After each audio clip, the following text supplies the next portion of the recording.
The annals of history are marked by the rise and fall of empires, each governed by leaders whose legacies are etched in the collective memory of humanity.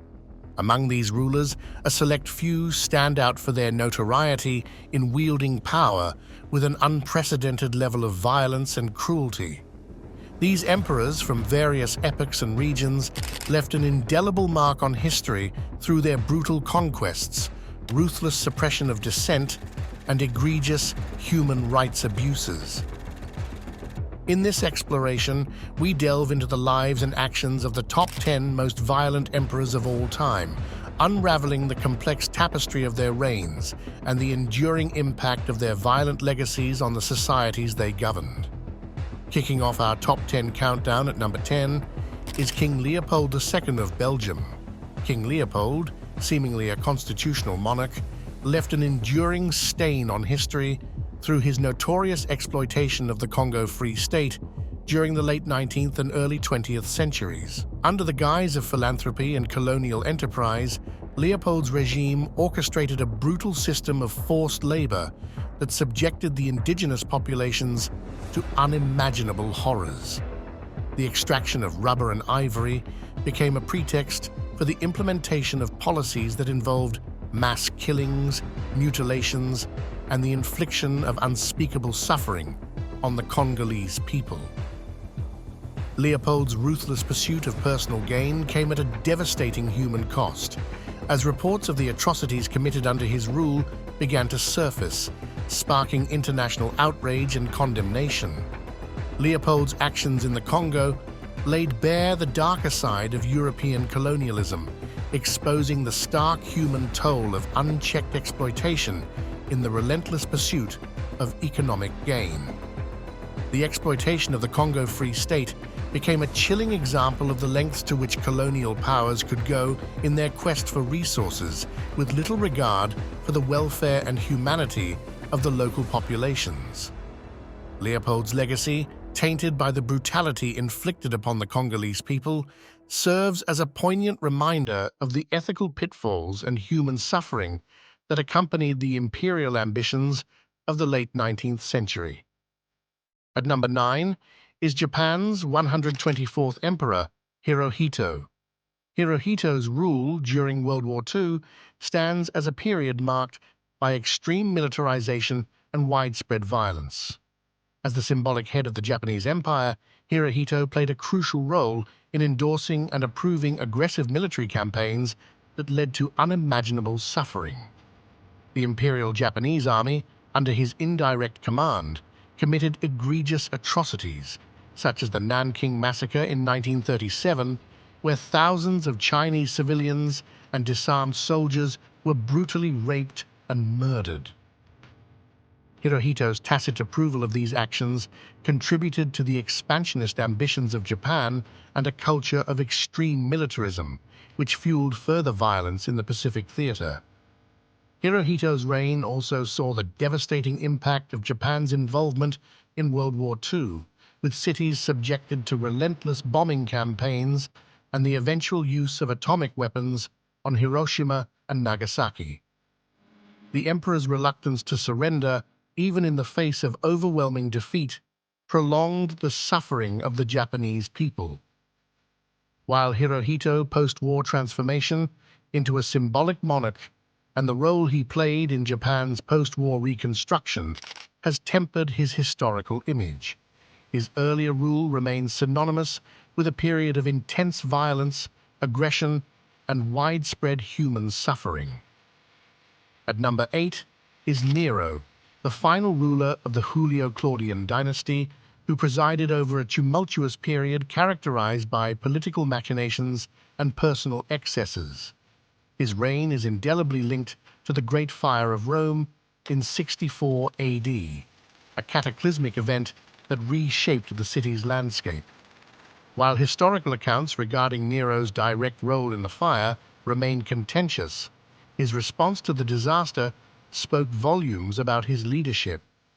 Nero displayed a notable sense of indifference and extravagant nonchalance, organizing grandiose building projects amid the city's smoldering ruins, rather than prioritizing relief efforts or rebuilding initiatives.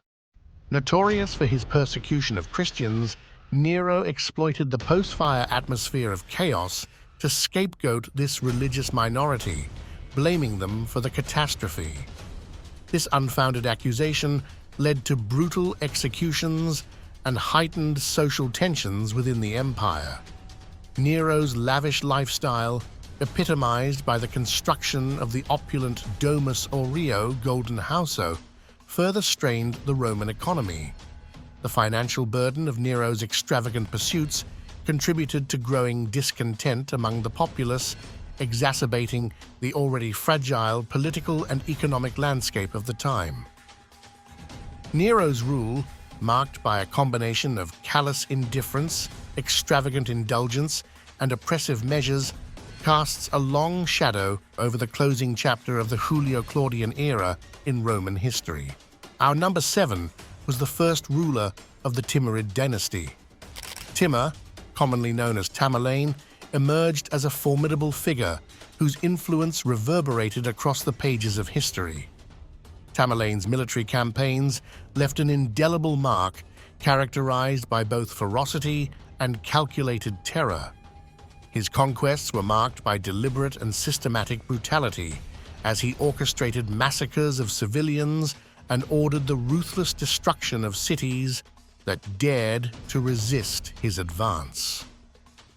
Tamerlane's military strategy was deeply entrenched in psychological warfare, employing fear as a potent tool to subdue opposition and solidify his dominance on the battlefield. Beyond the blood-soaked chronicles of his military exploits, Tamerlane's legacy takes on a multifaceted dimension. Despite the ruthlessness of his campaigns, he demonstrated a surprising and perhaps paradoxical appreciation for the arts and sciences. As a patron of culture, Tamerlane contributed to the flourishing of the Timurid Empire's intellectual and artistic endeavors. Cities like Samarkand, under his rule, became vibrant centers of innovation, showcasing his commitment to the cultural development that transcended the brutality of his military conquests.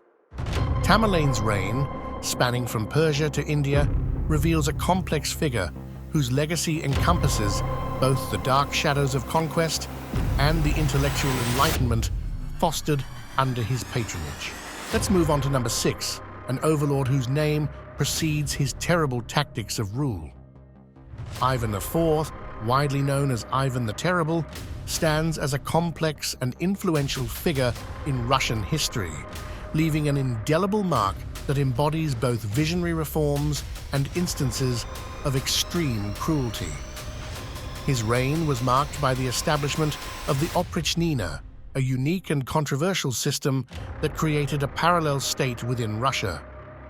This institution, characterized by political purges and acts of terror, wielded immense power and influence over the country, contributing to a climate of fear and uncertainty. Ivan's autocratic tendencies found expression in violent outbursts, most notably in the infamous incident where he killed his own son in a fit of rage. This dark episode revealed a troubling aspect of Ivan's rule, showcasing the personal toll that his erratic behavior could exact on those closest to him. Amidst the shadows of cruelty, Ivan's rule also saw visionary administrative reforms that laid the groundwork for the centralized Russian state.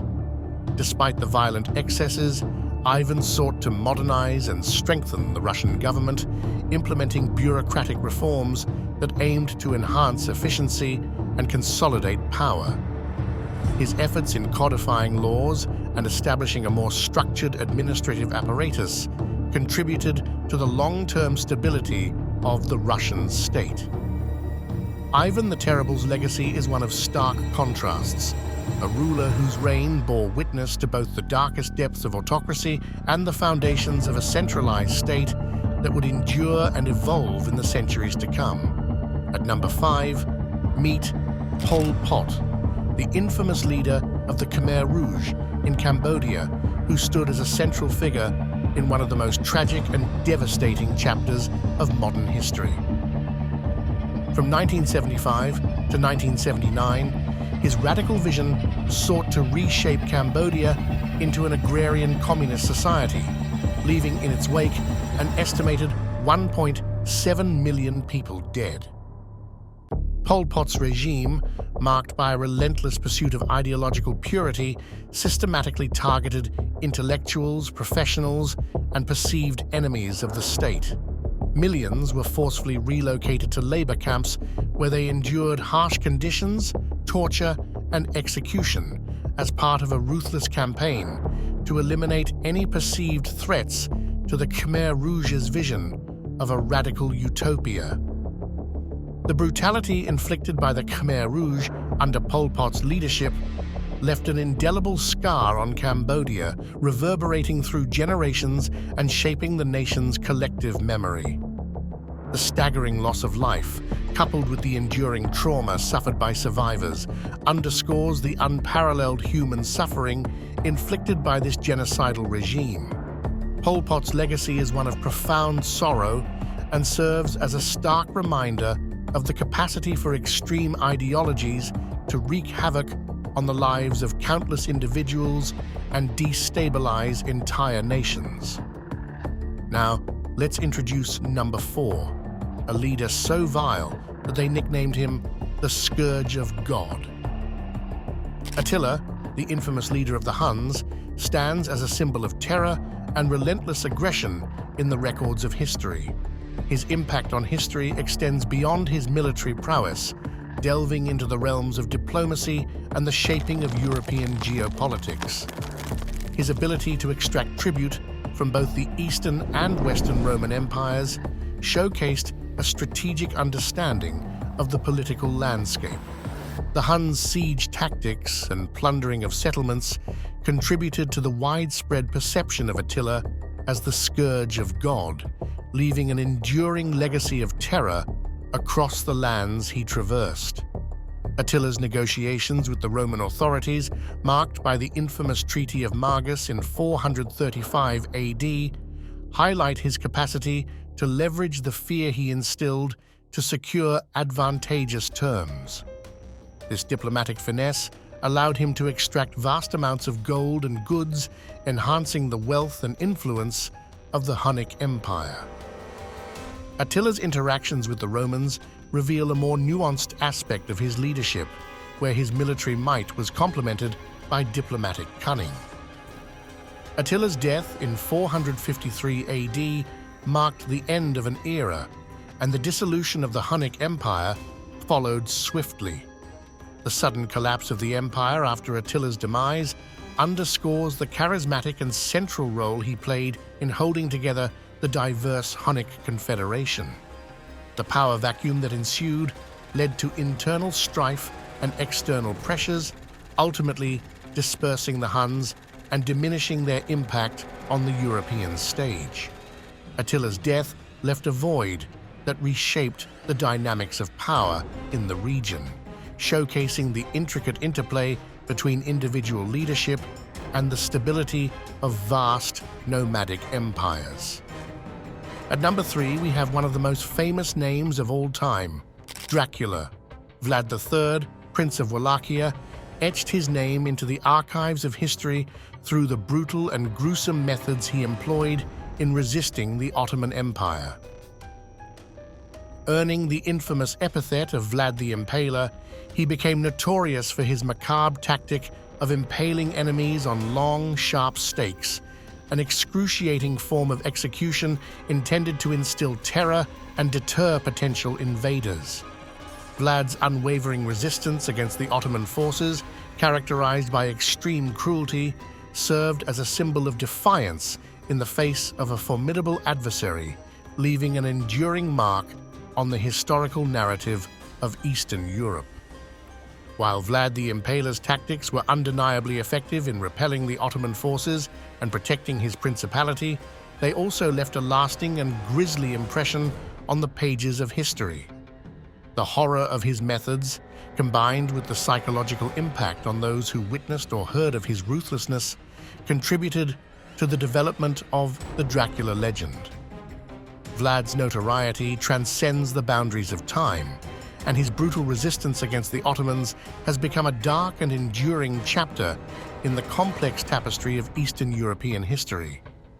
At number 2, we have Roman legend Gaius Julius Caesar Augustus Germanicus, better known as Caligula. He ascended to the Roman throne with promises of a new era. However, his reign quickly descended into a dark chapter of Roman history marked by extravagance and cruelty.